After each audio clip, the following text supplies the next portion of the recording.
दोस्तों नमस्कार। एक नया सीरीज हम लोग शुरू करने जा रहे हैं जिसमें हम लोग साइंस के प्रश्नों को करेंगे। ये इस सीरीज का सेट नंबर 1 है और जो मोस्ट इंपॉर्टेंट एमसीक्यूज होंगे आपके इस एग्जाम के लिए, जो मोस्ट एक्सपेक्टेड होंगे, उन सारे एमसीक्यूज को हम लोग करेंगे। पहला प्रश्न है, सभी यूकैरियोटिक एक कोशिकीय प्राणी संबंधित है। ये सवाल है एनसीईआरटी एग्जाम्पलर का, लेकिन क्लास 11th का है और आपके एग्जाम के लिए इंपॉर्टेंट है। सभी यूकैरियोटिक एक कोशिकीय प्राणी संबंधित है। अब देखो, आपको ये कंठस्थ होना चाहिए, ये कंठस्थ होना चाहिए कि आर.एच. व्हिटिकर ने जो 5 जगत वर्गीकरण दिया था उसमें है मोनेरा जगत, प्रोटिस्टा जगत, कवक जगत, पादप जगत और जंतु जगत। जो मोनेरा जगत है उनमें सारे के सारे बैक्टीरिया आते हैं, सारे बैक्टीरिया मोनेरा जगत के ही अंदर आते हैं और इस जगत के अंदर आने वाले सारे के सारे जो बैक्टीरिया हैं वो यूनिसेलुलर होते हैं, एक कोशिकीय होते हैं। अच्छा, प्रोटिस्टा जगत के अंदर आने वाले जो जीव होते हैं वो भी यूनिसेलुलर होते हैं, जैसे कि अमीबा है, पैरामीशियम है, यूग्लिना है, ठीक, लिशमेनिया है, प्लाज्मोडियम है। ये सारे प्रोटिस्टा जगत के अंदर आते हैं, ये भी एक कोशिकीय ही होते हैं। लेकिन मोनेरा जगत के अंदर आने वाले जो जीव होते हैं, जो कि सारे के सारे बैक्टीरिया ही हैं, वो प्रोकैरियोटिक होते हैं। लेकिन प्रोटिस्टा के अंदर आने वाले जीव जो होते हैं वो यूकैरियोटिक होते हैं। तो जो 5 जगत है उसमें से केवल एक ही जगत ऐसा है जिसमें आपको प्रोकैरियोट्स मिलेंगे, जिसमें वेल डिफाइंड न्यूक्लियस नहीं होता है और कोई भी मेम्ब्रेन बाउंड जो है कोशिकांग नहीं होते हैं, यानी झिल्ली युक्त कोशिकांग नहीं होते हैं। बाकी प्रोटिस्टा है, फंजाई है, प्लांटी है, एनिमिलिया है, इन सारे में जो जीव आते हैं वो सारे के सारे यूकैरियोट्स होते हैं। जो कवक जगत है, पादप जगत है, जंतु जगत है, इनमें आने वाले जो जीव होते हैं बहुकोशिकीय होते हैं और साथ में यूकैरियोटिक होते हैं, यूकैरियोट्स होते हैं। देखो, प्रोकैरियोट्स केवल मोनेरा जगत के ही अंदर आएगा। कुछ अपवाद हो सकते हैं अलग अलग जगत में, वो अलग बात है, लेकिन आपको ये टेबल जो है अच्छे से ध्यान में रखना है। हमसे देखो क्या पूछा गया है कि यूकैरियोटिक होना चाहिए और एक कोशिकीय होना चाहिए। तो एक कोशिकीय वाले तो 2 जगत है, मोनेरा है और प्रोटिस्टा है, लेकिन यूकैरियोटिक वाला तो एक ही है, वो है प्रोटिस्टा जगत। तो आंसर हमारा प्रोटिस्टा हो जाएगा, बी हमारा राइट आंसर हो जाएगा। 5 जगत वाला वर्गीकरण इनके द्वारा प्रस्तुत किया गया था। यह भी एनसीईआरटी एग्जाम्पलर का सवाल है, क्लास 11th का।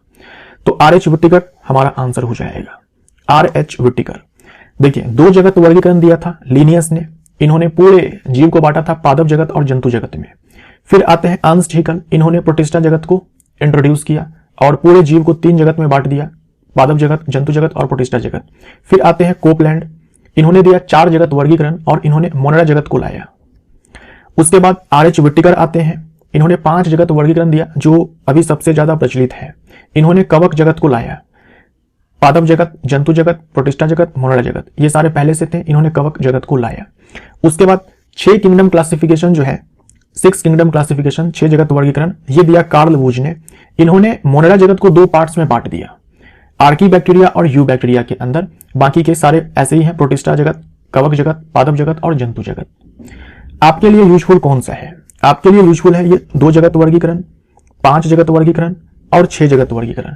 जो 6 जगत वर्गीकरण है इसके बारे में 1 से 2 लाइन जो है दिया गया है क्लास 9th के एनसीईआरटी में। क्लास 9th के एनसीईआरटी में बायो के चैप्टर में आपको मिल जाएगा कार्ल वुज का नाम। 6 किंगडम क्लासिफिकेशन के बारे में बस 1 से 2 लाइन मेंशन किया गया है, तो ये आपके एग्जाम में आ सकता है, ठीक। और 5 जगत वर्गीकरण के बारे में तो पूछा ही जाता है। कार्ल लिनियस के बारे में याद रखेंगे, इन्होंने 2 जगत वर्गीकरण दिया था। बाकी ये 3 जगत वर्गीकरण, 4 जगत वर्गीकरण के बारे में अगर आप नहीं भी ध्यान में रखते हो तो कोई दिक्कत नहीं है, लेकिन आपको 2 जगत, 5 जगत और 6 जगत के बारे में ध्यान में रखना है। लवणीय क्षेत्रों में रहने वाले जीव कहलाते हैं। लवणीय क्षेत्रों में मतलब ऐसे क्षेत्र जहां लवण की मात्रा अधिक होती है। तो जो सूक्ष्म जीव लवणीय क्षेत्र में रहते हैं उस सूक्ष्म जीव को कहा जाता है हेलोफाइल्स। हेलोफाइल्स, यहां ध्यान दीजिएगा, ये हेलो है ना, हेलोजन वाला हेलो, हेलो, और ये हेलियो है, हेलियो, समझे आप? तो हेलियो का लेना देना है सनलाइट से, और यहां फाइट्स है मतलब प्लांट। हेलियोफाइट्स वो प्लांट्स होते हैं जिनको चाहिए भरपूर मात्रा में सनलाइट, है ना, जिनको चाहिए भरपूर मात्रा में सनलाइट। तो जो प्लांट्स ऐसे जगह पर उगते हैं, रहते हैं, जहां भरपूर मात्रा में उनको सनलाइट दी जाती है, सनलाइट मिलती है, उन सारे प्लांट्स को हेलियोफाइट्स कहते हैं, ठीक है, हेलियोफाइट्स कहते हैं। और हेलोफाइल्स, इनमें वो सूक्ष्म जीव आते हैं जो कि ऐसे क्षेत्र में रहते हैं जहां सॉल्ट का अमाउंट ज्यादा होता है, लवण का अमाउंट जो है ज्यादा होता है। मिथेनोजेंस, मिथेनोजेंस वो सूक्ष्म जीव होते हैं जो मीथेन प्रोड्यूस करते हैं, जो मीथेन प्रोड्यूस करते हैं, मीथेन गैस प्रोड्यूस करते हैं, और ये आपको मिलेंगे दलदली क्षेत्र में रहने वाले जीवों के ये जो जीव होते हैं, सूक्ष्म जीव होते हैं, दलदली क्षेत्रों में रहते हैं, स्वैम्पी एरिया में रहते हैं। और जो जुगाली करने वाले जानवर होते हैं उनके गट्स में भी मिल जाएगा, उनके आमाशय आंत में भी मिल जाएंगे ऐसे सूक्ष्मजीव, ऐसे बैक्टीरिया जो मीथेन प्रोड्यूस करते हैं। थर्मो एसिडोफाइल्स, इनमें वो सारे सूक्ष्मजीव आते हैं जो ऐसे जगहों पर रहते हैं जहां टेम्परेचर हाई होता है और जो वातावरण है वो एसिडिक होता है, अम्लीय होता है। तो इन सारे के बारे में आप ध्यान में रखेंगे। मिथेनोजेंस वो सूक्ष्मजीव है जो मीथेन प्रोड्यूस करते हैं और दलदली क्षेत्रों में रहते हैं। हेलोफाइल्स वो सूक्ष्मजीव होते हैं जो लवणीय क्षेत्र में रहते हैं। हेलियोफाइट्स वो पादप हैं जो कि ऐसे क्षेत्र में रहते हैं जहां भरपूर मात्रा में सनलाइट उनको मिलती है। थर्मो एसिडोफाइल्स, थर्मो का लेना देना टेम्परेचर से है, ऐसे सूक्ष्मजीव हैं जहां टेम्परेचर हाई होता है वहां पर ये रहते हैं। और एसिडोफाइल्स मतलब, देखो फाइल्स का मतलब जिन्हें प्यार है, तो हाई टेम्परेचर से प्यार है, हाई एसिडिक एनवायरनमेंट से प्यार है, ऐसे सूक्ष्मजीव को हम लोग थर्मो एसिडोफाइल्स कहते हैं।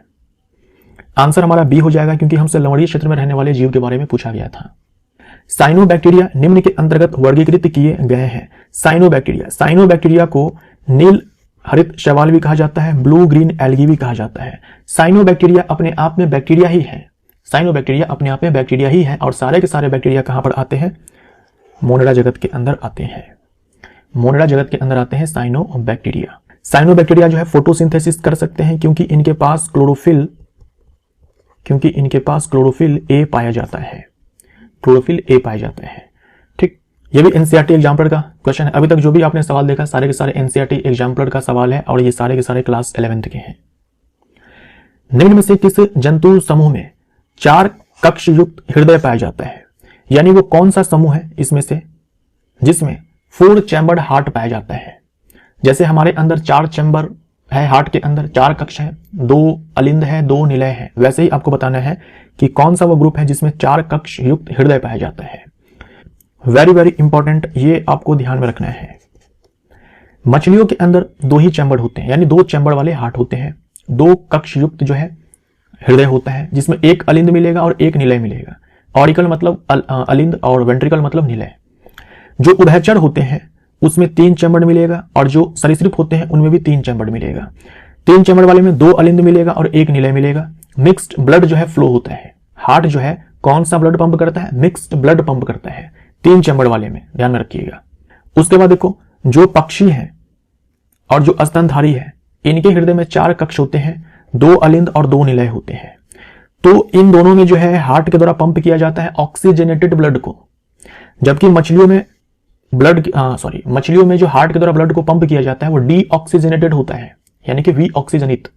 लेकिन जो उभयचर है और जो सरीसृप है इनमें जो ब्लड को पंप किया जाता है हार्ट के द्वारा वो मिक्स्ड ब्लड होता है, वो मिक्स्ड ब्लड होता है। मतलब जो ऑक्सीजनेटेड ब्लड होता है और जो डीऑक्सीजनेटेड ब्लड होता है दोनों के दोनों मिक्स होते हैं, समझे आप। लेकिन रेप्टाइल में एक एक्सेप्शन है जहां 4 कक्ष युक्त हृदय देखने को मिलता है, 4 चैम्बर्ड हार्ट देखने को मिलता है, और वो है क्रोकोडाइल, मगरमच्छ। तो पक्षी में 4 चैम्बर्ड हार्ट है, स्तनपाई यानी कि स्तनधारी में 4 कक्ष हार्ट है, 4 चैम्बर्ड हार्ट है। सरीसृप में भले 3 चैम्बर्ड हार्ट होता है लेकिन मगरमच्छ जो है अपवाद है, एक्सेप्शन है, इसमें 4 कक्ष हृदय होता है। बी हमारा आंसर हो जाएगा। यहां उभयचर है, उभयचर में जो है 3 कक्षीय हृदय होता है तो ये आंसर होगा नहीं। सरीसृप में भी 3 कक्षीय हृदय होता है। यहाँ छिपकलिया है, सरीसृप है, कछुआ है, सरीसृप है, 3 चैम्बर्ड हार्ट होता है। छिपकलिया है, 3 चैम्बर्ड हार्ट होता है, तो ये भी ऑप्शन कट जाएगा। बी हमारा आंसर हो जाएगा। मगरमच्छ में 4 चैम्बर्ड हार्ट है। जो बर्ड्स होते हैं, जो मैमल्स होते हैं, उनमें भी 4 चैम्बर्ड हार्ट होते हैं। आंसर हमारा बी हो जाएगा। बहुत सवाल पूछा जाता है, यहां से ध्यान में रखिएगा। नारियल के खाने वाले भाग की रूपात्मक प्रकृति क्या है? रूपात्मक प्रकृति क्या है? सवाल आपसे यह पूछा जा रहा है कि नारियल के कौन से भाग को हम लोग खाते हैं। तो नारियल के इस व्हाइट वाले पार्ट को हम लोग खाते हैं। जो फ्रूट होता है, फ्रूट के अंदर सीड होता है ना, फ्रूट के अंदर सीड होता है। ये जो फल है, ये जो फ्रूट है, इसको कवर करने वाली जो परत होती है उसे हम लोग फल भित्ति बोलते हैं। तो फल भित्ति 3 प्रकार की होती है। बाह्य फल भित्ति, तो नारियल के केस में ये जो आप देखते हो ऊपर का ये वाला पार्ट, ये एक्सोकार्प होता है, यानी कि बाह्य फल भित्ति। उसके बाद ये जो हस्क आप देखते हो, ये हस्क जो है मेसोकार्प होता है, यानी कि मध्य फल भित्ति। और उसके बाद जो वुडी शेल आप देखते हैं, यहां पर एक हार्ड शेल देखते हैं, वो होता है एंडोकार्प, यानी कि अंतः फल भित्ति। और उसके अंदर बीज होता है और उस बीज के अंदर का भाग ये एंडोस्पर्म होता है, जिसे लोग खाते हैं। एंडोस्पर्म बोले तो भ्रूणपोष। सी हमारा आंसर हो जाएगा। बड़ी रुधिर वाहिकाओं के आंतरिक स्तर में कौन सी कोशिका होती है? बड़ी रुधिर वाहिकाओं किसे कहते हैं? जो आर्टरी है और जो वेन है, इसी की बात की जा रही है। इसी में जो है 3 परत होती है। जो आर्टरी है, जो वेन है, इसमें 3 परत होती है। एक बाह्य परत होती है, उसके बाद एक बीच वाली परत होती है और उसके बाद एक अंदर वाली परत होती है। तो जो सबसे अंदर वाली परत होती है उसको अंदर से लाइनिंग करने का काम जो है वो करती है शल्की उपकला। ठीक है, शल्की उपकला। तो सी हमारा राइट आंसर हो जाएगा। शल्की उपकला यानी कि स्क्वामस एपिथेलियम, इंग्लिश में बोलते हैं स्क्वामस एपिथेलियम। और ये जो परत होती है शल्की उपकला की अंदर वाली जो लाइनिंग होती है, ये बीच में खाली स्थान होता है, इसी में ब्लड जो है फ्लो करता है। ये ल्यूमन है जिसमें कि ब्लड जो है फ्लो करता है। और ये जो आप परत देखते हैं, जो रक्तवाहिनी की 3 परतें होती हैं, बाहर वाली, बीच वाली, अंदर वाली। तो अंदर वाली परत को अंदर से लाइन करने का काम जो है ये शल्की उपकला उत्तक करता है और इसे एंडोथेलियम कहा जाता है। ये आपको ध्यान में रखना है। रक्तवाहिनी की जो अंदर वाली लाइनिंग होती है उसे एंडोथेलियम कहा जाता है और ये शल्की उपकला होता है। तो सी हमारा राइट आंसर हो जाएगा। शल्की उपकला आपको जो है देखने को मिलेगा हमारे फेफड़ों के अंदर जो कोशिकाएं होती है उसमें भी। तो यहां पर देखो, आप ध्यान में रखेंगे ये सारे टाइप्स हैं और ये सारे लोकेशंस हैं किसके? एपिथेलियम के, यानी कि उपकला के। तो स्क्वामस एपिथेलियम यही है शल्की उपकला। देखो, शल्की उपकला हम लोग उस उपकला को बोलते हैं जिसमें जो कोशिकाएं होती है वो चपटी होती है, ऐसे फ्लैट होती है। कोशिकाएं जो है फ्लैट होंगी, समझे आप? तो हम बोलेंगे शल्की उपकला। ये आपको फेफड़ों के अंदर जो कोशिकाएं होती है उसमें देखने को मिल जाता है शल्की उपकला। उसके बाद एंडोथेलियम, जो एंडोथेलियम है ये शल्की उपकला का ही बोल सकते हो कि लाइनिंग है, परत है, अस्तर है। ठीक, तो लाइनिंग ऑफ ब्लड वेसल, अंदर से एंडोथेलियम जिसे हम कहते हैं। बस ये दोनों आपको ध्यान में रखने हैं यहां पर। उसके बाद देखो कॉल्यूनर एपिथेलियम। कॉल्यूनर एपिथेलियम में क्या होता है कि जो कोशिकाएं होती है वो ऐसे लंबी होती है ना, कॉलम शेप की होती है, लंबी लंबी कोशिकाएं होती है। राइट, तो ये आपको देखने को मिल जाएगा। ये जो कॉल्यूनर एपिथेलियम है, स्तंभकार उपकला हम इसे बोलेंगे। यहां पर आप देख सकते हो स्तंभकार उपकला। स्तंभकार उपकला हम इसे बोलते हैं। ये आपको देखने को मिल जाएगा यूट्रस के अंदर और फेलोपियन ट्यूब के अंदर, है ना, यूट्रस के अंदर यानी कि गर्भाशय के अंदर और डिंबवाहिनी नलिका के अंदर। उसके बाद आपको देखने को मिल जाएगा अमाशय में, छोटी आंत में और बड़ी आंत में। तो ये दोनों आपको ध्यान में रखने हैं। गॉल ब्लैडर आप नहीं याद रखो, केवल ये दोनों ध्यान में रखो। उसके बाद है क्यूबॉइडल एपिथेलियम यानी कि घनाकार उपकला, जो आपने यहां पर देखा घनाकार उपकला। घनाकार उपकला इसलिए बोलते हैं क्योंकि इसकी जो कोशिकाएं होती है वो घन के आकार की होती है ना, वो घन के आकार की होती है। ठीक, ये आपको देखने को मिल जाएगा नेफ्रॉन के अंदर। किडनी ट्यूब्यूल्स जब हम बोलते हैं मतलब नेफ्रॉन के अंदर। उसके बाद जो आप ग्रंथि देखते हैं, जो ग्रंथियां होती हैं जैसे कि ये सलाइवरी ग्लैंड्स है, थायराइड ग्लैंड्स है, ये सारी जो ग्रंथियां होती है वो बनी होती है क्यूबॉइडल एपिथेलियम से ही।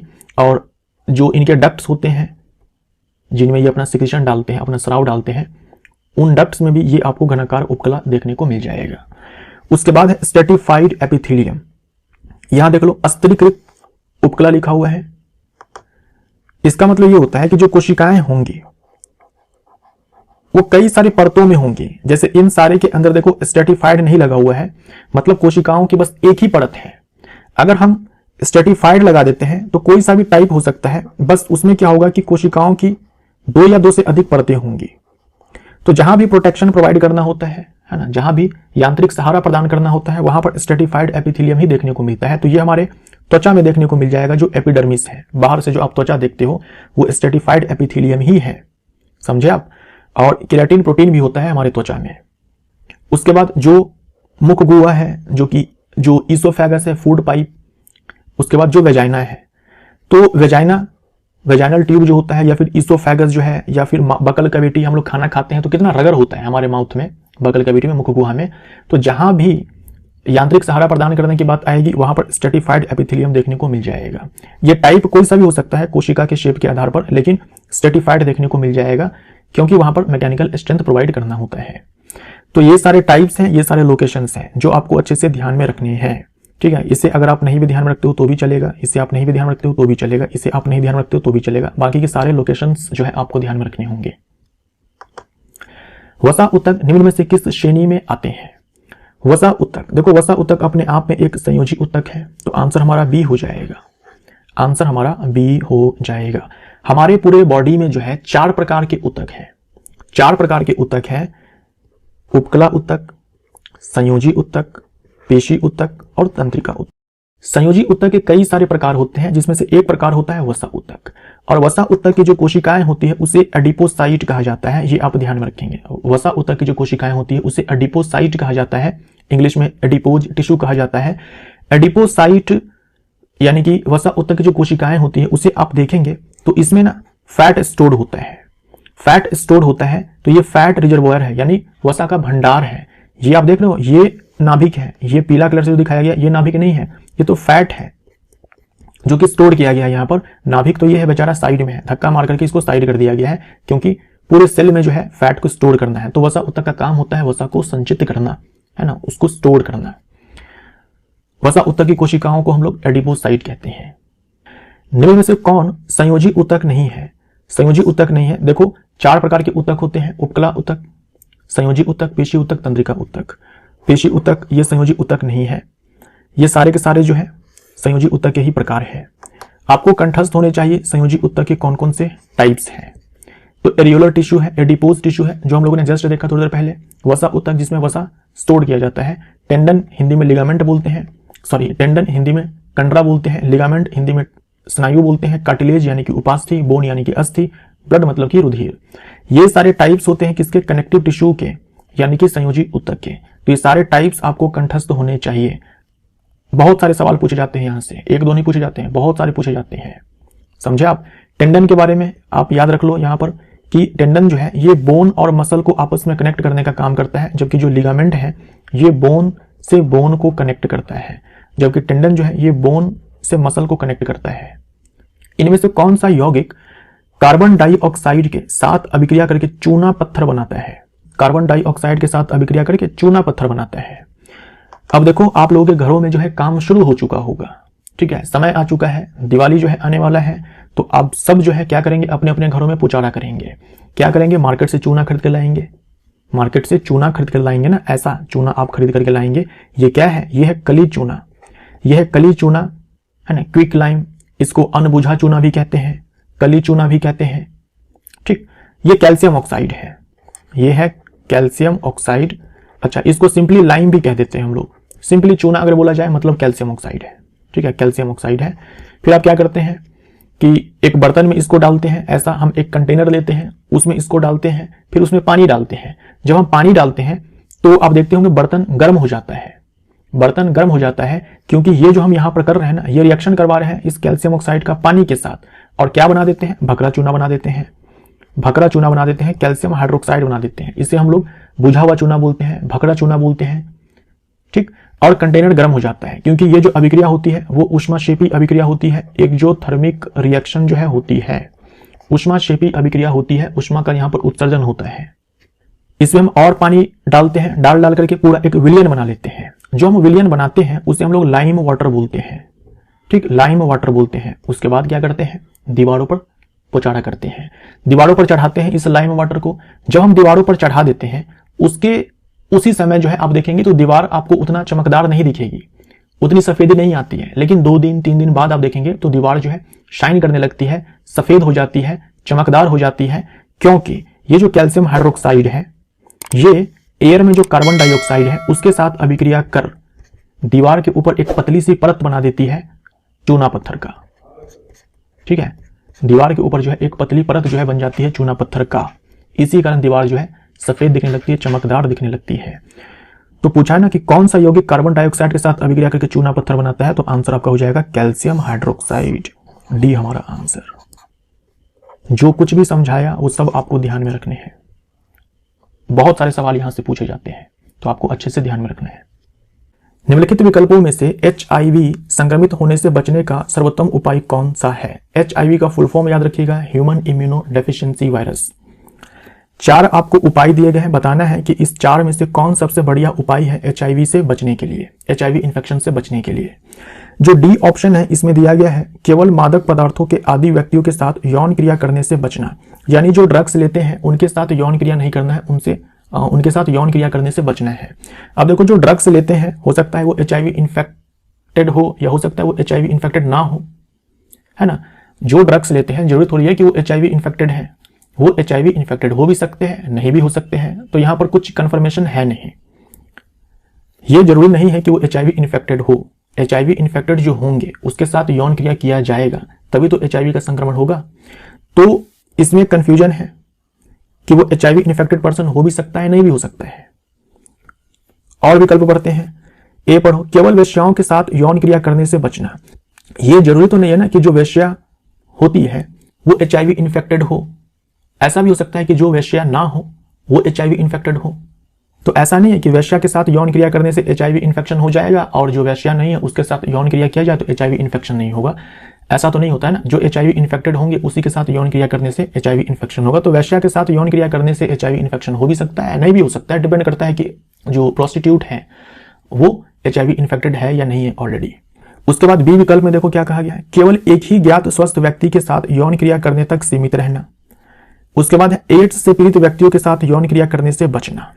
अब देखो इस ABCD में D और A से ज्यादा बढ़िया विकल्प जो है B है और C है, क्योंकि इसमें साफ तौर पर कहा गया है कि जो एड्स से पीड़ित व्यक्ति है उसके साथ यौन क्रिया करने से बचना है। डेफिनेटली बचना पड़ेगा, नहीं तो HIV का इन्फेक्शन तो 100% ही हो जाएगा। उसके बाद केवल एक ही ज्ञात स्वस्थ व्यक्ति के साथ यौन क्रिया करने तक सीमित रहना। अब B और C में बढ़िया विकल्प कौन सा है, तो B जो है ये बढ़िया विकल्प है B और C में से, तो सर्वोत्तम उपाय B हो जाएगा। इसमें देखो क्या कहा गया है, केवल एक ही ज्ञात स्वस्थ व्यक्ति के साथ यौन क्रिया करने तक सीमित रहना। इसमें कहा गया कि आपको एक ही व्यक्ति के साथ यौन क्रिया करना है, एक ही व्यक्ति के साथ यौन क्रिया करना है, और कहा गया है कि आपको ज्ञात है कि वो स्वस्थ है। एक तो एक के साथ यौन क्रिया करना है, वो भी किसके साथ, जिसके बारे में आपको पता है कि वो स्वस्थ है, मतलब उसे HIV इन्फेक्शन नहीं है। तो बढ़िया विकल्प कौन सा हो जाएगा, B हो जाएगा। कि अगर आप चाहते हैं HIV इन्फेक्शन ना हो तो आप केवल एक के साथ यौन क्रिया करें, वो भी आपको पता हो कि उसे HIV इन्फेक्शन ना है।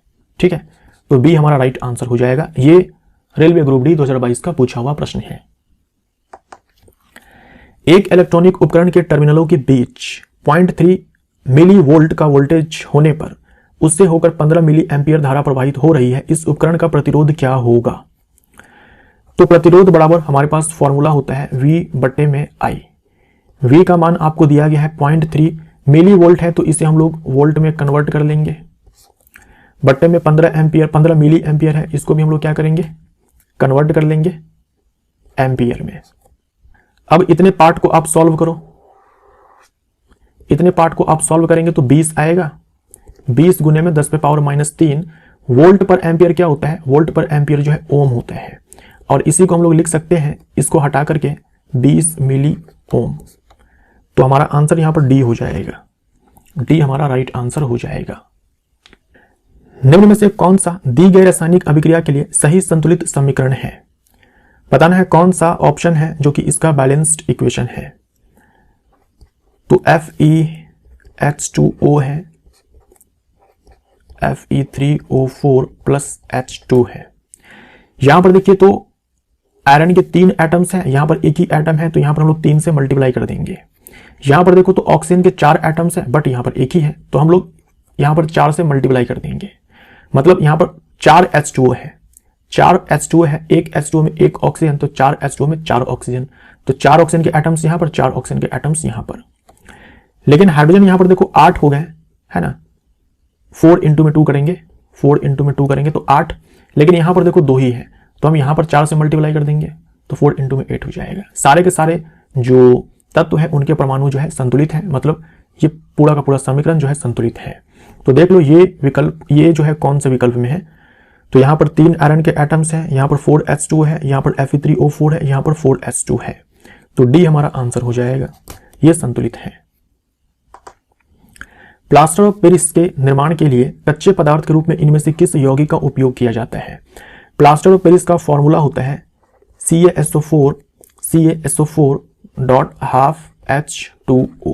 ये प्लास्टर ऑफ पेरिस है, शॉर्ट में हम इसे POP बोलते हैं, है ना, POP, plaster of Paris. Calcium sulphate hemihydrate इसका रासायनिक नाम होता है। जब जिप्सम को, ये देखो जिप्सम है, ये कैल्शियम सल्फेट डाईहाइड्रेट है, यहां पर हेमीहाइड्रेट है, ये जिप्सम है,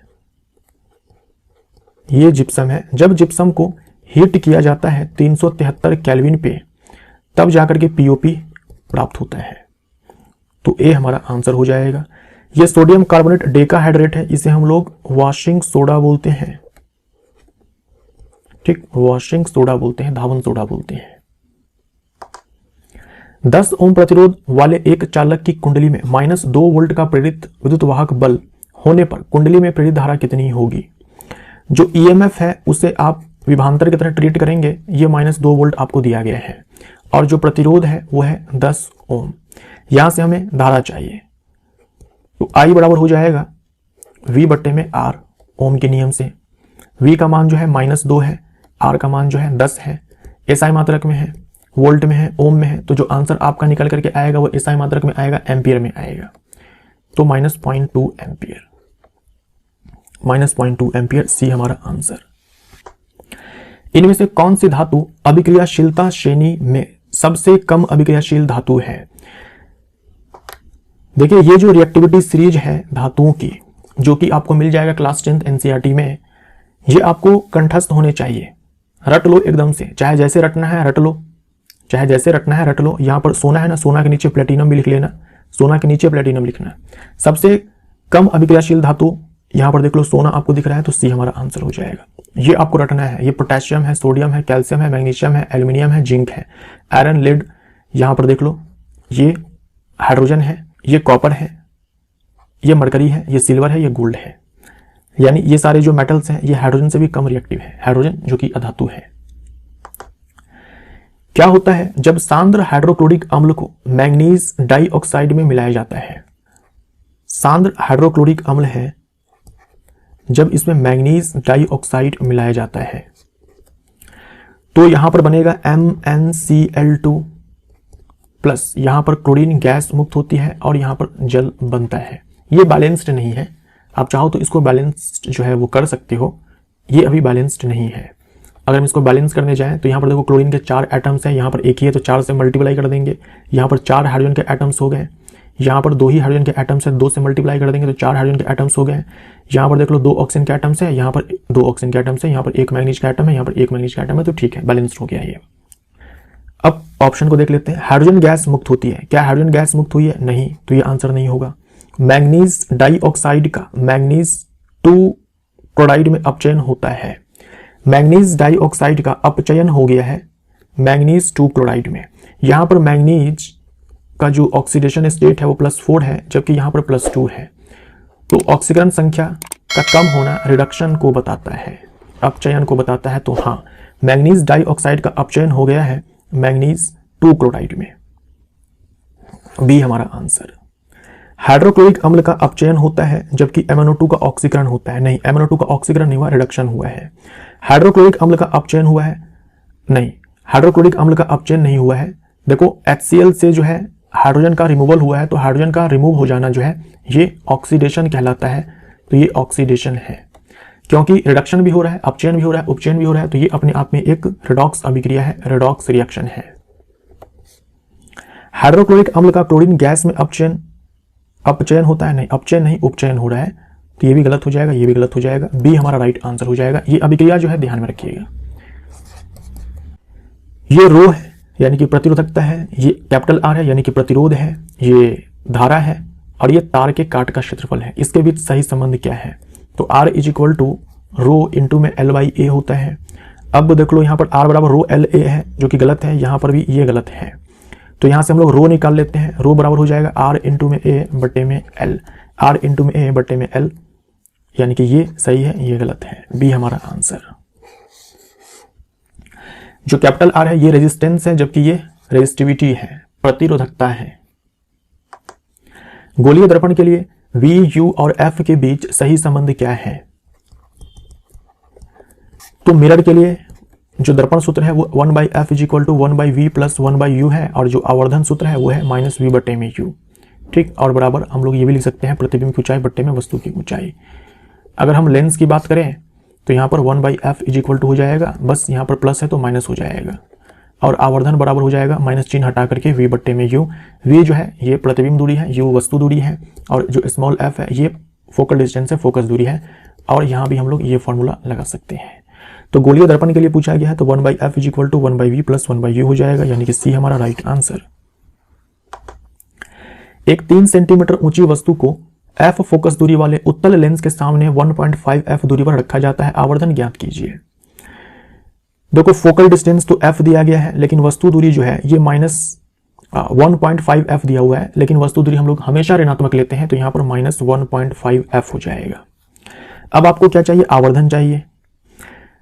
तो आप ये फॉर्मूला जो है याद कर लेना लेंस के लिए, आवर्धन वस्तु दूरी और f के बीच, ठीक। ये आपका समय बचाएगा, शॉर्टकट फॉर्मूला है ये, समय बचाएगा आपका। आवर्धन वस्तु दूरी और फोकल डिस्टेंस फोकस दूरी, m is equal to f/f plus u। ये फॉर्मूला आपको याद रखना है। लेंस के लिए केवल आप अप्लाई करेंगे, दर्पण के लिए अप्लाई करना हो तो यहां पर प्लस के स्थान पर माइनस कर देना। अब यहां से m निकालो, f आप जो है यहां पर पॉजिटिव ही लेंगे, क्योंकि उत्तल लेंस है, उत्तल लेंस हो या उत्तल दर्पण हो, f हम लोग पॉजिटिव लेते हैं, तो f हो जाएगा बट्टे में f। यहां पर u के स्थान पर -1.5f डालेंगे, u के स्थान पर 1.5f डालेंगे, तो f बट्टे में ये हो जाएगा -0.5f, f से f कैंसल आउट हो जाएगा, -2 आंसर आ जाएगा, -2। आवर्धन जो है -2 हो जाएगा, तो आंसर हमारा यहां पर बी हो जाएगा, बी हमारा राइट आंसर। एक 6 सेंटीमीटर ऊंची सुई को -2.5 डायोप्टर की क्षमता वाले एक लेंस के सामने 20 सेंटीमीटर की दूरी पर रखा गया है। सुई के प्रतिबिंब की ऊंचाई कितनी होगी? प्रतिबिंब की ऊंचाई निकालने के लिए हमारे पास फॉर्मूला होता है आवर्धन गुने में वस्तु की ऊंचाई। इस वाले फॉर्मूले को आप अप्लाई करेंगे। अब यहां पर वस्तु की ऊंचाई आपको पता है 6 सेंटीमीटर है, लेकिन आवर्धन आपको नहीं पता है, तो आवर्धन आपको निकालना पड़ेगा। अब देखो जो पावर है वो नेगेटिव है, इसका मतलब ये हुआ कि जो फोकल डिस्टेंस है वो नेगेटिव है, और फोकल डिस्टेंस नेगेटिव आपको मिलता है, यानी कि जो फोकस दूरी है ये आपको ऋणात्मक प्राप्त होती है कॉनकेव लेंस के केस में। कॉनकेव लेंस यानी कि अवतल लेंस या फिर अवतल दर्पण के केस में। और अवतल लेंस में प्रतिबिंब जो है हमेशा वस्तु से छोटा ही बनता है, यानी प्रतिबिंब की ऊंचाई जो है वस्तु की ऊंचाई से कम होने वाली है, यानी जो प्रतिबिंब की ऊंचाई है वो 6 सेंटीमीटर से कम आएगी। तो ये ऑप्शन हमारा कट जाएगा, ये ऑप्शन हमारा कट जाएगा, या तो ए या तो बी हमारा आंसर होगा। 6 सेंटीमीटर से कम ही आंसर आएगा, क्योंकि अवतल लेंस है तो इसमें जो प्रतिबिंब बनेगा वस्तु के आकार से छोटा ही बनेगा। तो यहां से सबसे पहले हम लोग क्या करेंगे, एफ निकाल लेते हैं, क्योंकि आवर्धन निकालने के लिए हमारे पास फॉर्मूला है f/f प्लस u। इसी वाले फॉर्मूले को हम लोग अप्लाई करेंगे। f निकालेंगे हम लोग 100/p करेंगे, सेंटीमीटर में f चाहिए इसीलिए, तो 100/p, p का मान जो है -2.5 है, तो ये निकल करके आ जाएगा -40 सेंटीमीटर। अब इस वाले फॉर्मूले में हम लोग पुट कर देंगे, f का मान जो है -40 है, बट्टे में -40 हो जाएगा। u का मान देखो 20 सेंटीमीटर है, u हमेशा हम लोग ऋणात्मक ही लेंगे, तो -20 हो जाएगा, तो -40 बट्टे में -40 -20 -60 हो जाएगा, 0 से 0 खत्म हो जाएगा, माइनस से माइनस खत्म हो जाएगा, 2 बट्टे में 3 हो जाएगा। अब यहां से हम लोग क्या करेंगे, m का मान इस वाले फॉर्मूले में पुट कर देंगे, तो hi बराबर m का मान जो है 2 बट्टे में 3 हो जाएगा, गुने में ho यानी कि वस्तु की ऊंचाई 6, तो ये 4 सेंटीमीटर। देखो यहाँ पर प्रतिबिंब की ऊंचाई जो है आपको प्लस में निकल करके आया है, क्योंकि अवतल लेंस में बना गया, अवतल लेंस में जो प्रतिबिंब बनता है वो हमेशा सीधा ही बनता है, और सीधा प्रतिबिंब के लिए जो h है वो प्लस होता है। 4 सेंटीमीटर हमारा आंसर। डैश यांत्रिक ऊर्जा को विद्युत ऊर्जा में परिवर्तित करने वाला उपकरण है। यांत्रिक ऊर्जा को विद्युत ऊर्जा में बदलने का काम जो है इलेक्ट्रिक जनरेटर करता है, या फिर इलेक्ट्रिक डायनेमो बोल दो आप। तो आपको याद रखना है जो विद्युत मोटर है ये विद्युत ऊर्जा को जो है यांत्रिक ऊर्जा में बदलता है। जो शुष्क सेल होता है रासायनिक ऊर्जा को विद्युत ऊर्जा में बदलता है। जो डायनेमो है या फिर इलेक्ट्रिक जनरेटर है ये यांत्रिक ऊर्जा को विद्युत ऊर्जा में बदलता है, और जो सोलर सेल होता है वो प्रकाश ऊर्जा को जो है विद्युत ऊर्जा में बदलता है। निम्नलिखित चित्र को ध्यान पूर्वक अध्ययन कीजिए। प्रश्नावली बी में नीला रंग न दिखने के संबंध में सही विकल्प की पहचान कीजिए। ये रेलवे ग्रुप डी 2022 का पूछा गया प्रश्न है। यहां पर देखो 2 ट्यूब दिया गया, 2 टेस्ट ट्यूब है ए और बी। टेस्ट ट्यूब ए में केवल उबला हुआ चावल है, लेकिन टेस्ट ट्यूब बी में उबला हुआ चावल है लेकिन साथ में चबाया हुआ चावल है। दोनों में पानी है और दोनों में आयोडीन सोल्यूशन को डाला जाता है। टेस्ट ट्यूब ए जो है इसमें नीला रंग देखने को मिलता है, जबकि इसमें नीला रंग देखने को नहीं मिलता है। आपको बताना है इसमें से कौन सा विकल्प सही है। देखिए, जो चावल होता है राइस, इसमें होता है भाई स्टार्च। स्टार्च को हिंदी में मंड बोलते हैं, स्टार्च होता है। और स्टार्च की उपस्थिति को चेक करने के लिए, स्टार्च की उपस्थिति को जानने के लिए हम लोग आयोडीन सोल्यूशन टेस्ट करते हैं। कौन सा टेस्ट करते हैं? आयोडीन सोल्यूशन टेस्ट करते हैं। स्टार्च के प्रेजेंस में ये जो आयोडीन सोल्यूशन होता है ये ब्लू ब्लैक हो जाता है। क्या हो जाता है? ब्लू ब्लैक हो जाता है। अब देखो, यहां पर केवल उबला हुआ चावल है, लेकिन यहां पर उबला हुआ है लेकिन चबाया हुआ चावल है। जो आप चावल खाते हो, पका हुआ चावल जो आप खाते हो तो आप चबाते हो, तो ये चबाया हुआ चावल है। तो ऐसा क्या हुआ कि इसमें नीला रंग नहीं आया, इसमें आ गया। इस वाले में चबाया हुआ चावल नहीं है, इस वाले में चबाया हुआ चावल है। तो जब हम चबाते हैं तो हमारे लार में होता है एमाइलेज एंजाइम। एमाइलेज एंजाइम होता है। ये एमाइलेज एंजाइम जो होता है ये स्टार्च को ना तोड़ देता है माल्टोज में। क्योंकि स्टार्च को माल्टोज में तोड़ दिया गया है तो अब स्टार्च है नहीं। जब स्टार्च है नहीं तो आयोडीन सोल्यूशन का रंग जो है ब्लू ब्लैक नहीं होगा। इस वाले में केवल उबला हुआ चावल है, चबाया हुआ नहीं है, इसीलिए स्टार्च है, जिसके कारण आयोडीन सोल्यूशन का जो कलर है वो ब्लू ब्लैक हो गया। ठीक, अब विकल्प पर हो, स्टार्च का पाचन लार में मौजूद लाइपेज द्वारा किया जाता है। गलत हो जाएगा, लाइपेज नहीं एमाइलेज द्वारा किया जाता है। इसे टाइलिन भी कहा जाता है, एमाइलेज एंजाइम। स्टार्च का पाचन लार में मौजूद पेप्सिन द्वारा किया जाता है। नहीं, पेप्सिन प्रोटीन को पचाता है, तो ये दोनों जो है गलत है। स्टार्च का पाचन लार में मौजूद लार एमाइलेज द्वारा किया जाता है, बिल्कुल सही है, सलाइवरी एमाइलेज द्वारा किया जाता है। स्टार्च का पाचन लार में मौजूद ट्रिप्सिन द्वारा किया जाता है। नहीं, देखो ट्रिप्सिन हो गया, या फिर एक पैनक्रियाटिक एमाइलेज भी होता है, वो पैनक्रियाज के द्वारा जो है सिक्रेट किया जाने वाला एंजाइम है। ट्रिप्सिन जो है प्रोटीन पर एक्ट करता है और एमाइलेज कार्बोहाइड्रेट पे। सी हमारा आंसर। जो स्टार्च है ये पॉलीसेकेराइड है, जो कि एक टाइप होता है कार्बोहाइड्रेट का। प्रतिरोध का एसआई इकाई इसके बराबर है, तो प्रतिरोध बराबर होता है रो एल बाई ए। ठीक, और इसका जो एसआई इकाई होता है वो ओम होता है, हम लोग ओमेगा से दिखाते हैं। प्रतिरोध बराबर ये भी फॉर्मूला होता है V बट्टे में I ओम के नियम से। V को हम लोग वोल्ट में मापते हैं और I को हम लोग एम्पियर में मापते हैं, तो वोल्ट पर एम्पियर भी हम लोग बोल सकते हैं, वोल्ट पर एम्पियर। डी हमारा आंसर हो जाएगा। एक फॉर्मूला होता है कार्य बराबर आवेश गुने में विभवांतर। यहां से आप V निकालोगे तो W बाई Q हो जाएगा। कार्य यानी कि जूल में मापते हैं, और ये जो Q है आवेश, इसे हम लोग कूलम में मापते हैं, तो जूल पर कूलम। जूल पर कूलम जो है ये वोल्ट होता है, ये भी आप ध्यान में रखेंगे। डोबेरानर के त्रिक के अनुसार इनमें से कौन सा तत्व कैल्शियम और बेरियम के मध्य स्थित हो सकता है? कैल्शियम और बेरियम के मध्य स्थित हो सकता है, यहां पर स्थित हो सकता है। तो डोबेरानर ने 3 ट्राइड्स दिए थे, तीनों के नाम आपको ध्यान में रखने हैं। तीनों कौन कौन से हैं? Lithium, sodium, potassium. ये पहला ट्राइड है। एक ट्राइड में 3 तत्व, उसके बाद कैल्शियम, स्ट्रोंशियम, बेरियम, तो स्ट्रोंशियम हमारा आंसर हो जाएगा। और तीसरा क्लोरीन, ब्रोमीन, आयोडीन। ये 3 ट्राइड्स हैं, ये पहला ट्राइड, ये दूसरा, ये तीसरा। आंसर हमारा स्ट्रोंशियम हो जाएगा, डी हमारा आंसर। तो यहां पर ये सेट नंबर 1 जो है समाप्त हो। वीडियो देखने के लिए धन्यवाद दोस्तों, नमस्कार।